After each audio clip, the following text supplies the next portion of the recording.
बात bulldozer action की, जो देश के 3 अलग अलग राज्यों में देखा गया।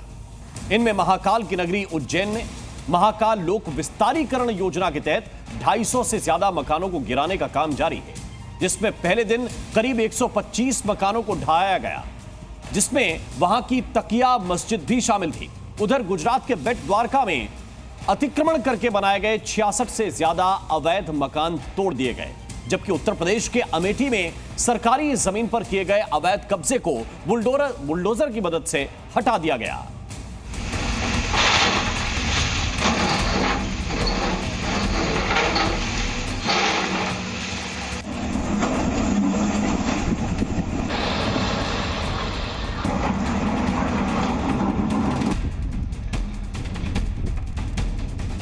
बुलडोजर एक्शन की ये तस्वीरें देश के अलग अलग राज्यों से सामने आई, जिसमें उज्जैन में विकास की राह में रोड़ा बन रहे मकानों को नोटिस के बाद गिराया जा रहा है। द्वारका में अवैध अतिक्रमण के खिलाफ पीले पंजे की मार से इमारतें मलबे में तब्दील हो गईं। यूपी के अमेठी में भी सरकारी जमीन पर किए गए अवैध कब्जे को बुलडोजर ने गिरा दिया। सबसे पहले हम आपको महाकाल की नगरी उज्जैन ले चलते हैं, जहां भक्तों की बाबा में गहरी आस्था को देखते हुए महाकाल लोक विस्तारीकरण परियोजना को अमली जामा पहनाया जा रहा है। इसी के तहत प्रशासन ने वहां 250 से ज्यादा मकानों को गिराने का काम शुरू कर दिया, जिसमें पहले दिन शनिवार को वहां 125 मकानों को ढहाया गया, जिसमें वहां मौजूद तकिया मस्जिद भी शामिल थी। देखिए कैसे पीले पंजे के वार से पहले मस्जिद की मीनार को गिराया गया और फिर मस्जिद की दीवारें धराशायी हो गईं। हालांकि मस्जिद प्रशासन को पहले ही नोटिस जारी कर दिया गया था, जिससे बुलडोजर कार्रवाई में कोई बाधा नहीं आई। इस कार्रवाई से पहले वहां लोगों को नोटिस भी जारी किया गया था।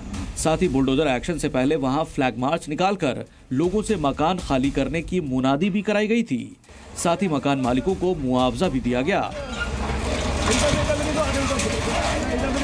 इसमें 257 रहवासी हैं, जिसमें से 5-7 मकान पर स्टे और 20 लोगों ने करीब ने मकानों में पैसे, जो जिन व्यक्तियों ने नहीं लिए उन मकानों के पैसे उनको देने के बाद बाकी 257 सारे कवर हो जाएंगे। अभी हम 2-3 दिन जो भी कार्रवाई होगी, इसमें 230 करीब संरचनाएं इसकी जद में आएंगी, जिसका विधिवत परीक्षण लिया जाएगा। उधर गुजरात के बेट द्वारका में भी अवैध निर्माण के खिलाफ प्रशासन का जबरदस्त एक्शन जारी है। अवैध अतिक्रमण के खिलाफ जारी इस अभियान में पहले दिन जो कार्रवाई हुई, उसके बाद वहां हर तरफ इमारतों का मलबा फैला नजर आया। बताया जा रहा है कि पहले दिन 66 से ज्यादा अवैध मकान तोड़े गए, जिसमें गुरुद्वारे के सामने 14 मकान और बालापार इलाके में 52 मकान तोड़े गए। ये कार्रवाई व्यावसायिक और सरकारी जमीन पर हुए अवैध अतिक्रमण पर हुई, जिससे बेट द्वारका में लगभग 12,500 वर्ग मीटर भूमि का दबाव कम हुआ और 6 करोड़ 76 लाख की सरकारी जमीन खाली कराई गई। यूपी के अमेठी में भी सरकारी जमीन पर हुए अतिक्रमण को प्रशासन ने बुलडोजर के जरिए हटाया। बताया गया कि वहां सरकारी जमीन पर रातों रात बाउंड्री वॉल बनाकर उस पर कब्जा कर लिया गया था, जिसकी जानकारी मिलने पर प्रशासन ने उसे गिरा दिया। ब्यूरो रिपोर्ट, जी मीडिया।